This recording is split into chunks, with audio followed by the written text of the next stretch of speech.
नमस्कार। भगवद गीता का एक श्लोक हम सबने शायद कहीं ना कहीं सुनाई है, यदा यदा ही धर्मस्य ग्लानिर्भवति भारत। हाँ बिल्कुल, कि जब जब धर्म की हानि होती है भगवान स्वयं आते हैं। तो आज हम इसी शक्तिशाली विचार पर, यानी भगवान के अवतार लेने के रहस्य पर थोड़ी गहराई से बात कर रहे हैं।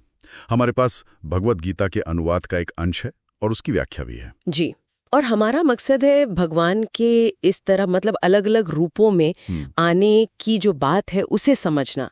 स्रोत यानी गीता इस पर काफी कुछ कहती है, तो चलिए देखते हैं इसमें क्या खास बातें हैं। शुरुआत में ही एक दिलचस्प बात है। श्लोक 4.5 में कहा गया है कि भगवान अपने सभी पिछले अवतार, मतलब जितने भी रूप उन्होंने लिए, वो सब जानते हैं। जबकि हम मनुष्य, हम अपने पिछले जन्मों को भूल जाते हैं। ये बात सोचने वाली है ना। उनका ये आना हमारे जन्म लेने से कितना अलग है फिर।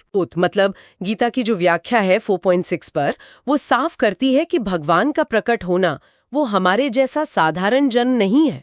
अच्छा। हाँ, वो कर्म बंधन से बंधे नहीं है जैसे हम अपने कर्मों के फल से बंधे हैं। उनका आना उनकी अपनी मर्जी से होता है, अपनी ही शक्ति, अपनी प्रकृति से, जिसे इस व्याख्या में देवी दुर्गा द्वारा शासित बताया गया है, पर वो भी भगवान के ही नियंत्रण में है। तो ये उनकी मर्जी है, उनकी लीला है, कोई मजबूरी नहीं। हाँ बिल्कुल, ये एक दिव्य खेल है जिसका एक उद्देश्य है, ना कि कर्मों का कोई नतीजा। यही उनके दिव्य स्वभाव और हम साधारण आत्माओं के बीच का समझिए मूल फर्क है। अच्छा, तो ये एक सोची समझी दिव्य घटना हुई। लेकिन एक सवाल और उठता है, क्या भगवान हमेशा श्री कृष्ण या श्री राम जैसे मतलब पूर्ण मानव रूप में ही आते हैं, या उनकी मौजूदगी महसूस करने के और भी तरीके हैं? ये अच्छा सवाल है। स्रोत अध्याय 10 में इसका जिक्र है। असल में दो मुख्य तरीके बताता है। एक तो है प्रत्यक्ष अवतार, जैसे राम या कृष्ण जिन्हें हम जानते हैं जी। और दूसरा तरीका है विभूति। विभूति मतलब भगवान के विशेष शक्ति या ऐश्वर्य का किसी चीज में प्रकट होना। विभूति जैसे गीता में कहा है, पर्वतों में मैं मेरु हूं, या नदियों में गंगा श्रेष्ठ है। तो ये जो श्रेष्ठता है ना, ये भगवान की ही महिमा, उनकी ही शक्ति का प्रतीक है। तो उनकी उपस्थिति सिर्फ अवतारों तक ही सीमित नहीं है। अरे वाह, ये बात तो वाकई बहुत गहरी है। मतलब भगवान सिर्फ किसी खास मौके पर आने वाले अवतार ही नहीं है, बल्कि वो हर श्रेष्ठ रचना में और शायद हर जगह मौजूद है। हाँ बिल्कुल सही पकड़ा। स्रोत इसी बात पर बहुत जोर देता है। श्लोक 10.20 कहता है कि भगवान सभी प्राणियों के हृदय में आत्मा रूप में स्थित है। सभी प्राणियों के हृदय में? जी, वही सृष्टि करते हैं, पालन करते हैं और संहार भी करते हैं। वही मूल कारण है। वो शाश्वत है, अजन्मे हैं, सबके नियंत्रक हैं। तो ये दूसरा महत्वपूर्ण बिंदु है कि दिव्यता सिर्फ उन चमत्कारी अवतारों में नहीं है, बल्कि श्रेष्ठ रचनाओं में, यानी विभूतियों में, और असल में तो हर कण में मौजूद है। वो सर्वव्यापी है। ठीक है, ये समझ आया। पर अगर भगवान असल में हर जगह हर समय मौजूद हैं और सब कुछ चला रहे हैं, तो फिर वो जो खास तौर पर अवतार लेने की बात है, जैसा यदा यदा ही धर्मस्य में कहा गया है, उसकी क्या अहमियत रह जाती है? क्यों आते हैं वो फिर विशेष रूप से?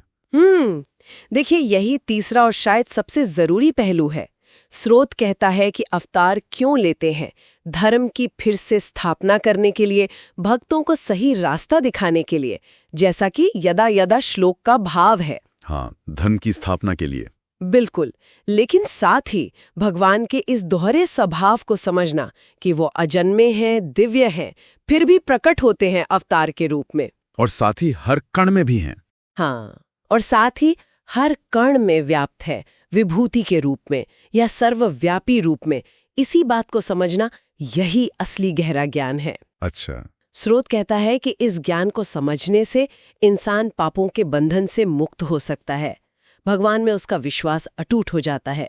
जैसे अर्जुन, जब उसने भगवान का वो विराट सर्वव्यापी रूप देखा, तो उसका सारा संदेह मिट गया। अध्याय 11 में। जी, तो यही ज्ञान और विश्वास फिर भक्ति के जरिए मुक्ति का रास्ता खोलता है, भगवान के वास्तविक स्वरूप को जानकर उनमें लीन होने का मार्ग। तो मतलब ये सिर्फ कहानियां नहीं है, ये एक गहरा दर्शन है कि दिव्यता कैसे काम करती है और उसे समझने से क्या मिल सकता है। ये वाकई सोचने लायक बात है। बिल्कुल।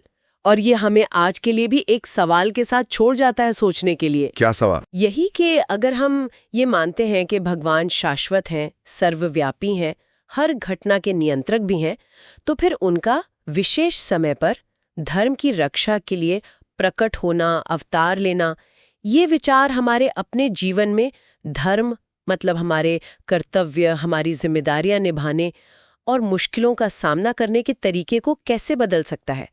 क्या ये सिर्फ अतीत की बात है या आज के लिए भी कोई प्रेरणा है इसमें?